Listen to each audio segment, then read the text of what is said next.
মাছ বুলি নাখায় যি বুলি খায় এইয়া আমি এইবোৰ খাওঁ দেখিছেনে এইবোৰ মাছ বুলি খায় যি বুলি নাখায় কোৱাসকলে তেওঁলোকে চক চাই লওক আমি কি খাওঁ এইয়া মাছ বুলি খায় যি বুলি খায় এইয়া আমি মাছ বুলি নাখাওঁ আমি যি বুলিও নাখাওঁ এইয়া আমি এইবোৰ খাওঁ এইবোৰ তুলি আছোঁ ভাৰতত কিয় জন্ম পালোঁ তাকো অসমত নিশ্চয় কিবা এটা পুণ্য কৰ্মফল আছে সেইকাৰণে আমি অসমত পাইছোঁ ভগৱন্তই আমাক অসমত দিছে এই অসম মুলুকত পাবলৈ কাৰণ ইয়াত আমি শংকৰদেৱ গুৰুজনাৰ দৰ্শন পাইছোঁ ভাগ্য এনে এজন গুৰু পৃথিৱীত পাবলৈ বিৰল কিন্তু আমি তেওঁৰ চৰণ দেখা পাইছোঁ তেনে এজন গুৰুৰ আদৰ্শ পাই যদি আমি পায়ো যদি আমি সেই অমৃতখন হেৰুৱাই পেলাওঁ কিমান দুখৰ বিষয় হ'ব নহয়নে কৃষ্ণ জয়গুৰু শংকৰ সেয়াজন মোৰ বাপা মাতৃ হওক আজি আপোনালোকক এটা বেলেগ বস্তু দেখুৱাম আপোনালোকে ক'বচোন কি দেই এই বস্তুটো এয়া দেখিছেনে ইয়াত ঢেৰ আছে এনেকুৱা আমি আজি ইয়াকে বুটলি খাওঁ বুলি ভাবিছোঁ এইটো আপোনালোকে কি বুলি কয় জনাবচোন এইটো খালে বোলে পেট ভাল হয় নহয়নে জনাবচোন এইটো কি হয় দেখিছেনে ইয়াত ঢেৰ আছে এইবোৰ আজি বুটলিছোঁ এইটো গোন্ধ ওলাইছে বহুত গোন্ধ ওলাইছে নহয় জানো প্ৰকৃতিগত বস্তু খাব লাগে শৰীৰ সুস্থ ৰাখিব লাগে মানুহে শুদ্ধ আহাৰ এইবিলাক এইটো ছিঙিছোঁ আজি এইবিলাক মাছ মাংস খোৱাতকৈ এইবিলাকে খাব লাগে মাছ মাংস খালে ক'তনো মানুহৰ আজীৱন হেৰি হৈ থাকে শুদ্ধ হৈ থাকে এতিয়া আপোনাৰ সকলোৱে কয় মাছ বুলি নাখায় যি বুলি খায় এইয়া আমি এইবোৰ খাওঁ দেখিছেনে এইবোৰ মাছ বুলি খায় যি বুলি নাখায় কোৱাসকলে তেওঁলোকে চক চাই লওক আমি কি খাওঁ এইয়া মাছ বুলি খায় যি বুলি খায় এইয়া আমি মাছ বুলি নাখাওঁ আমি যি বুলিও নাখাওঁ এইয়া আমি এইবোৰ খাওঁ এইবোৰ তুলি আছোঁ দেখিছেনে এইখিনি বুটলিলোঁ এইখিনি ইয়াত দেখিছেনে ইয়াত দেখি আছে এইয়া চক মাছ বুলি নাই খোৱা আমি যি বুলিও নাই খোৱা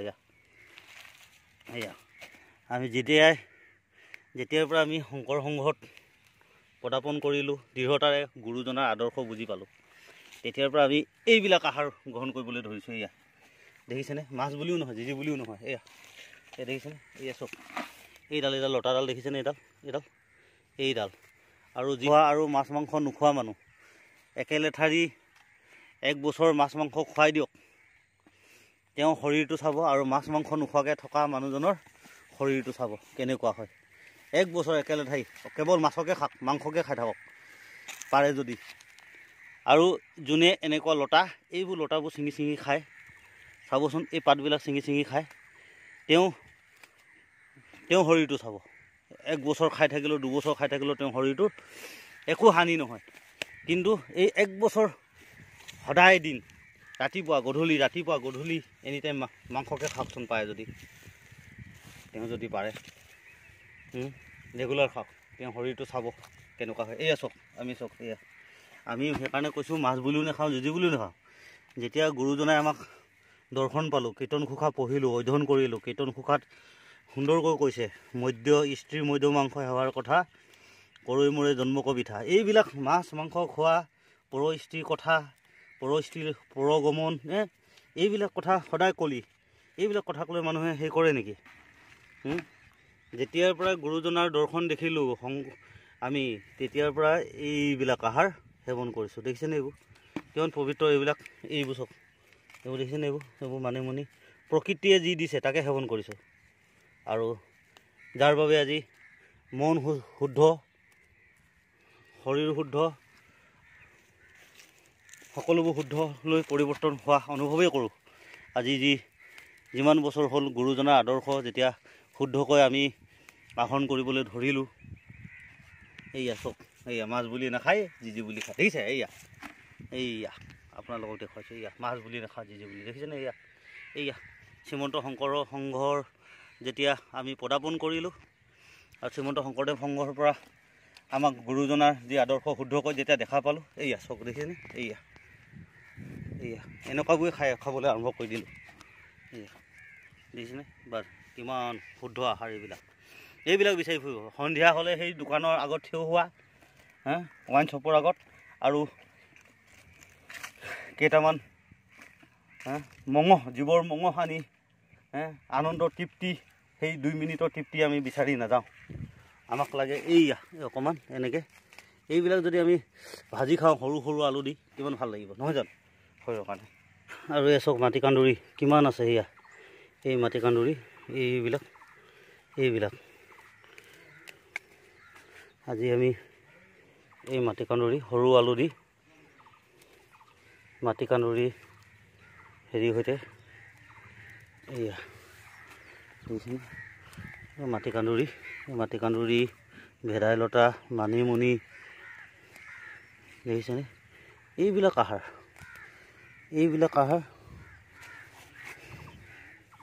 শুদ্ধ প্ৰকৃতিক আহাৰ এইবিলাক বিচাৰিব লাগে। জীৱন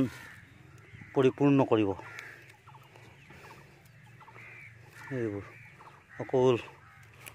খোৱা মাছ মাংস ইত্যাদিকে খোৱা পৰ স্ত্ৰী গমনৰ কথা এইবিলাকত লাগি থাকে নি মানুহে লাগি থাকিব লাগে। শুদ্ধ আহাৰ খাই শুদ্ধকৈ কেনেকৈ পৃথিৱীত আহি ঈশ্বৰৰ নাম প্ৰকাশ কৰিব পাৰি, কৃষ্ণ ভগৱন্তৰ গুণানুকীৰ্তন কৰি কৃষ্ণৰ নাম কেনেকৈ আমি আগবঢ়াব পাৰোঁ সেইটো চিন্তা কৰিব লাগে। পৃথিৱীখন দুদিনীয়া জীৱনত ভগৱন্তই আমাক ইয়াত কেলৈ পঠিয়ালে? গোটেই পৃথিৱীখনত বিভিন্ন দেশ আছে, বিভিন্ন ঠাই আছে। তাৰ ভিতৰত আমি এই ভাৰতত কিয় জন্ম পালোঁ? তাকো অসমত। নিশ্চয় কিবা এটা পুণ্য কৰ্মফল আছে, সেইকাৰণে আমি অসমত পাইছোঁ। ভগৱন্তই আমাক অসমত দিছে, এই অসম মুলুকত পাবলৈ। কাৰণ ইয়াত আমি শংকৰদেৱ গুৰুজনাৰ দৰ্শন পাইছোঁ। ভাগ্য এনে এজন গুৰু পৃথিৱীত পাবলৈ বিৰল, কিন্তু আমি তেওঁৰ চৰণ দেখা পাইছোঁ। তেনে এজন গুৰুৰ আদৰ্শ পায়ো যদি আমি সেই অমৃতখন হেৰুৱাই পেলাওঁ কিমান দুখৰ বিষয় হ'ব নহয়নে? আমাক দিছে ভগৱন্তই যোৱা পৃথিৱীলৈ, এনে এজন গুৰুৰ দৰ্শন তাত পাবা আৰু সেইখিনিৰ লগত বিলীন হৈ তুমি এই সংসাৰৰ পৰা আহিবা। কাৰণ তুমি মোৰ লগত বিলীন হ'বৰ কাৰণে মই পৃথিৱীত শংকৰ ৰূপেৰে জন্ম ল'লোঁ আৰু মোৰ সেই গুণানুকীৰ্তন কৰি তোমালোকে মোৰ লগত বিলীন হ'ব পাৰিবা বুলি কৈছে। মই শংকৰ ৰূপেৰে জন্ম ল'লোঁ পৃথিৱীত আৰু সেই গুণ কীৰ্তন কৰি শ্ৰৱণ কীৰ্তন কৰি আৰু মোক আকৌ ঘূৰি আহি মোতেই বিলীন হ'ব পাৰিবা। যিটো আমাৰ মাধৱ পুৰুষে বৰগীতত লিখিছে, তুমি প্ৰভু নিগুণৰ গুণেৰ সীমা নাই, নিৰ্গুণ হৈ জীৱ উহি গুণ গায়। গতিকে প্ৰভু তুমি নিৰ্গুণ, তুমি নিৰাকাৰ, গতিকে তুমি এই পৃথিৱীত আকাৰ ৰূপেৰে জন্ম ল'লা আৰু জন্ম লৈ নিৰাকাৰলৈ কেনেকৈ গমন কৰিব পাৰি তাৰ সৎ পথ দেখুৱালা। আৰু এই জীৱসকলে এই গুণ গায় আৰু তেনেকেই বিলীন হৈ হৰি ভকত হৈ বিলীন হৈ যাব পাৰে, সেই পদ্ধতিটো ইয়াত দিলেহি। আৰু কেনেকৈ ভগৱন্তৰ ওচৰত আহিব পাৰে সেইটো বিলীন হ'বৰ কাৰণে আমাক ইয়াত দিলে। শংকৰ গুৰুৰ ৰূপে জন্ম হ'ল আৰু এনে এটা আদৰ্শ পোৱাৰ পিছত আমি যদি এৰি দিওঁ, আমাৰ এই কপালত আমি নিজেই পাই হেৰুৱা অমৃতখন পাই হেৰুৱা যেন হ'ব। গতিকে গুৰুজনাৰ আদৰ্শ অসমত জন্ম লৈছে, ভগৱন্তই আমাক দিছে। এই অসম মুলুকত আমি কিয় জন্ম ল'লোঁ আমাক দেখুৱালে, দেখিছেনে? তাৰপিছতো আমি হেৰুৱাই দিওঁ। কৃষ্ণ এইয়াই আজি এইখিনি বুটলিলোঁ। এতিয়া ধুই মেলি সৰু আলু দি ধুনীয়াকৈ বনাম, তিনিওজনে খাম আমি। এইয়া কৃষ্ণ।